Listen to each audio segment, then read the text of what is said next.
Hello, j'espère que vous vous portez bien. Alors dans la vidéo précédente, j'ai pris de vos nouvelles et j'ai essayé de savoir comment vous allez.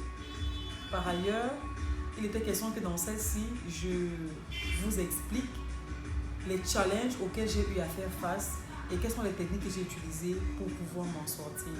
La vie est faite de tellement de challenges. La vie est faite de tellement de challenges. Mais notre posture préalable peut déjà déterminer comment est-ce que nous faisons face aux challenges de tous les jours.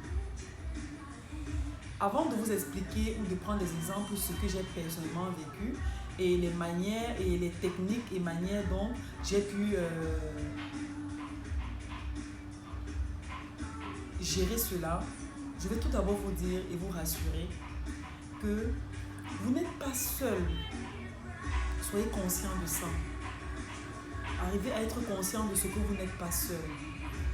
Arrivez à être conscient de ce que vous n'êtes pas abandonné. Arrivez à être conscient de ce que il y a quelqu'un qui vit au-dedans de vous, qui vous aime au-delà de votre imagination. Arrivez à la compréhension de ce que il y a quelqu'un qui s'est donné pour vous, qui vous a aimé au point de vous donner l'être. Christ nous aime tellement et il ne nous laissera jamais tomber. Il ne nous laissera jamais tomber. À des moments, les situations de cette vie nous amènent à penser que nous sommes seuls, nous sommes abandonnés.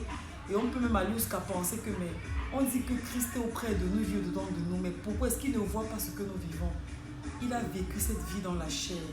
Il connaît exactement. Il a même vécu au-delà. Parce que n'oubliez jamais que la situation que vous vivez aujourd'hui, quelqu'un d'autre vit une situation différente de la vôtre. Et peut-être vous ne vivrez même pas la situation que la personne vit. Mais Christ, lui, a vécu toutes nos situations. J'ai dit toutes nos situations.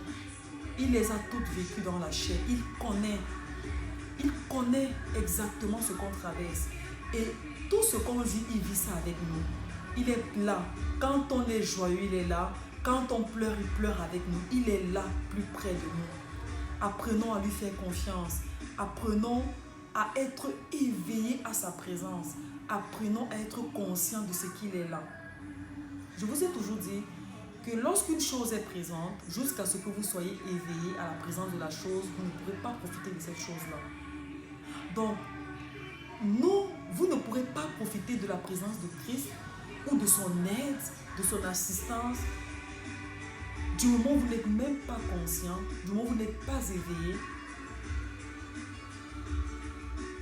de sa présence. Il faudrait que vous sachiez quelque chose. Les challenges sont là pour nous dérouter, les challenges sont là pour nous déstabiliser, les challenges sont là pour nous amener à douter de nous, à nous amener à douter de nos efforts, nous amener à douter de nos compétences. Les challenges sont là pour nous amener, pour nous désorienter. Mais maintenant, c'est notre capacité à tenir tête au challenge. Notre capacité à tenir tête au challenge, à garder foi, à avoir cette ferme assurance que je vais surmonter X ou Y avec bravoure. Nous ne devons pas nous laisser appuyer. Nous ne devons pas permettre. Nous avons toutes ces capacités en nous. Mais juste que nous devons être conscients de cela. Est-ce que vous savez que lorsque vous avez une émotion, lorsque l'émotion coule, et que votre pensée, du moins les pensées sont plus fortes, ou bien une émotion est plus forte vers un élément où notre pensée est accentuée. Tu peux te retrouver à dire non, je ne sais pas comment j'ai pu faire ci ou ça. Si, parce que lorsque l'émotion de la chose est arrivée, je vous donne un exemple simple. Il y a des moments où on se sent tellement triste, on a envie de pleurer. Mais lorsqu'on commence à ressentir ce sentiment, on commence à avoir ce sentiment, cette émotion de tristesse et ou une nostalgie, où on a des nostalgies de tristesse, des événements qui sont passés, qui sont tellement tristes, qui commencent à se remémorer dedans de nous et qu'on veut couler des larmes. Ce qu'on doit faire, c'est avoir une pensée différente et ne pas laisser nos émotions être accentuées, notre pensée être accentuée. Parce que la pensée suit l'émotion. Maintenant, si on a une émotion, une pensée différente de celle-là, nos émotions vont se retourner vers la pensée que nous, on va orienter. Est-ce que vous comprenez? Donc, c'est à nous d'orienter nos pensées et de diriger nos émotions, de ne pas laisser nos émotions nous diriger, mais de diriger nos émotions au travers de notre pensée. Dans la prochaine vidéo, je vais vous présenter des exemples palpables. En attendant, n'oubliez pas, vous êtes aimés, je vous aime, Christ vous aime. À très bientôt dans la prochaine vidéo. Bisous.